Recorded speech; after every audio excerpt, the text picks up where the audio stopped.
On September 2, 1945, crowds filled Trafalgar Square to celebrate the end of World War II. Confetti rained down, sailors kissed nurses, and the relief was palpable. But 3,000 miles away, inside the U.S. State Department, a clerk typed a memo that would do more damage to Britain than the Luftwaffe ever managed. With a stroke of President Harry Truman's pen, the Lend-Lease program, the financial lifeline that had provided Britain with free food, oil, and ammunition since 1941, was cancelled. Abruptly, totally. It wasn't just a paperwork change. American supply ships, heavily laden with wheat and fuel, were literally ordered to turn around in the middle of the Atlantic Ocean. The message from Washington was brutal. The war is over, and so is the charity. In London, the celebration turned to ice-cold panic. The British Treasury had $0.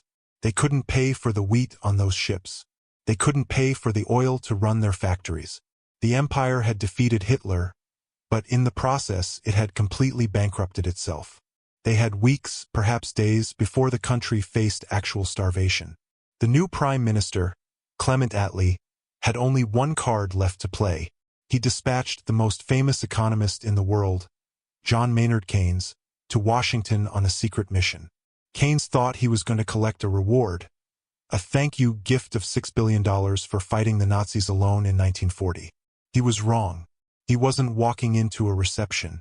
He was walking into a foreclosure. What happened next would dismantle an empire, establish the American century, and change the global financial system forever. To understand why this moment was so catastrophic, we have to look at the official story of 1945. History books tell us that Britain won the war, but financially Britain had lost everything. To pay for the tanks and planes needed to fight Germany, Britain had sold off almost all its foreign assets. Before the war, Britain was the world's landlord. By 1945, it was the world's tenant. They had liquidated $4.5 billion in overseas investments, that is roughly $75 billion in today's money. They had emptied their gold reserves into American vaults. But the real problem wasn't just debt. It was a trap known as the sterling balances. Here is the context usually left out of the history books. During the war, Britain bought supplies from its colonies, India, Egypt, Ireland, on credit. They paid them in pounds sterling. But there was a catch. These colonies couldn't exchange those pounds for dollars or gold. They could only use them to buy goods from Britain. It was a closed loop, a blocked currency system that forced the empire to keep trading with London. This system, known as the sterling area, was the economic glue holding the British Empire together. It guaranteed that a quarter of the world's population had to buy British goods because their money wasn't good anywhere else. And the United States hated it. For American corporations, the sterling area was a wall keeping them out of global markets. They wanted to sell Fords to India and Coca-Cola to Egypt, but those countries didn't have dollars. So, when Lord Keynes arrived in Washington in September 1945, cap in hand, the Americans saw an opportunity. They didn't just want to be paid back. They wanted to smash the sterling area. The price of survival for Britain would be the surrender of its economic sovereignty. The negotiations began in a stifling conference room in the Federal Reserve Building. On one side sat Lord Keynes. He was 62 years old, suffering from a severe heart condition, and exhausted. He was a man of the Victorian age, believing that gentlemen treated each other with generosity. He genuinely believed the United States would give Britain a grant, a free gift, in recognition of their shared sacrifice. On the other side sat the Americans, led by Fred Vinson, the Secretary of the Treasury. Vinson wasn't a philosopher. He was a hard-nosed lawyer. Beside him was Harry Dexter White, a brilliant but ruthless technocrat who was secretly reshaping the world economy to center on the dollar. The atmosphere was toxic from day one. When Keynes laid out his case, that Britain had spent its blood and treasure saving Western civilization and therefore deserved a $6 billion gift, the Americans barely blinked. They checked their watches. They looked at the spreadsheets. Mr. Keynes, the attitude went, "This isn't a charity. This is a bank."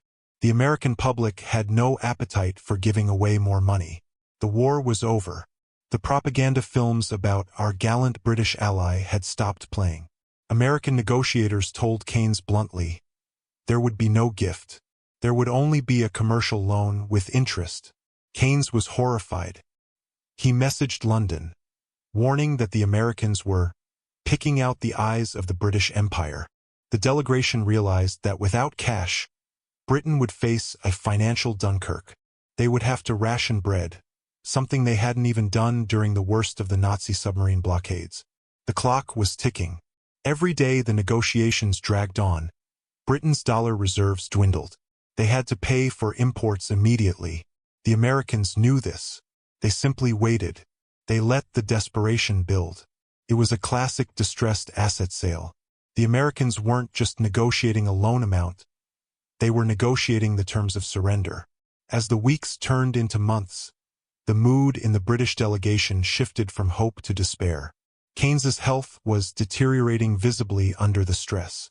He suffered heart palpitations during meetings, but the Americans kept pushing. Finally, in December 1945, the deal was put on the table. And it was brutal. First, the amount. Keynes asked for $6 billion. The U.S. offered $3.75 billion, about $65 billion today. It wasn't enough to rebuild. It was barely enough to survive. Second, the interest. It wasn't interest-free. Carried a 2% rate. Sounds low, but for a bankrupt nation it was a heavy chain. But the real killer, the weapon that would destroy the empire, was buried in the fine print. It was a clause demanding convertibility. This is the complicated economic concept that you need to understand, because it changed history. The Americans demanded that within 1 year of signing the deal, Britain had to make the pound sterling fully convertible. Think of it like this. Imagine a casino that issues its own chips. You can only use those chips inside the casino. The casino owner, Britain, loves this because you never leave. The Americans demanded that the casino open a window where anyone holding those chips could exchange them for real cash, dollars, instantly. Keynes knew this was suicide. Britain owed billions in pounds to countries like India and Egypt. If those countries could suddenly swap their pounds for US dollars, they would dump the pound immediately. Everyone wanted dollars to buy American machinery and goods. Nobody wanted pounds. If Britain agreed to this, there would be a run on the bank. The money would flow out of London and into New York faster than anyone could stop it. Keynes argued, he pleaded, he raged. He told them it was too soon. He told them the British economy wasn't strong enough to handle the shock. But the Americans were immovable. Their goal was to open up global trade for American business. Breaking the sterling area was the primary objective. The ultimatum was clear. Sign the deal, agree to convertibility, or starve. Keynes signed. The loan agreement was pushed through Parliament and the U.S. Congress. In London, it was viewed as a national humiliation. One member of Parliament called it economic aggression. In Washington, it was viewed as a smart business deal. On July 15, 1947, the deadline arrived. Convertibility Day. Per the agreement, Britain opened the window. They made the pound exchangeable for dollars. The reaction was immediate and catastrophic. It was exactly as Keynes had predicted, only worse. The markets didn't walk to the exit. They stampeded. Foreign governments, central banks, and businesses around the world rushed to sell their pounds and buy dollars. They had been holding on to British currency only because they had to. Now that they were free, they got out. In the first week, Britain lost millions. By the second week, the drain was accelerating. It was a financial hemorrhage. The $3.75 billion loan, which was supposed to last Britain for 5 years of reconstruction, was evaporating in days. The Chancellor of the Exchequer looked at the ledgers in horror. The gold reserves were plummeting towards zero. The British government held emergency meetings in the middle of the night. If the drain continued, Britain would not just be bankrupt. It would be unable to import food. They were facing societal collapse. On August 20, 1947, just 37 days after it began, Britain slammed the window shut. They suspended convertibility. They had to go back to the U.S. and admit defeat. The experiment had failed. But the money was gone. A huge portion of the loan had been washed away in a single month of chaos. But the damage went far beyond the bank balance. The crisis revealed to the world that Britain was finished as a superpower. They simply couldn't afford the overhead of an empire anymore. In February 1947, right in the middle of this financial squeeze, the British government sent a shocking cable to the U.S. State Department. It essentially said, "We can no longer afford to support the government of Greece against the communists. We are pulling out in 6 weeks. If you want to stop Stalin, you have to do it." They did the same in Turkey. Soon after, they realized they couldn't afford the military presence in Palestine. They rushed the independence of India partly because the financial burden of the Raj was unsustainable.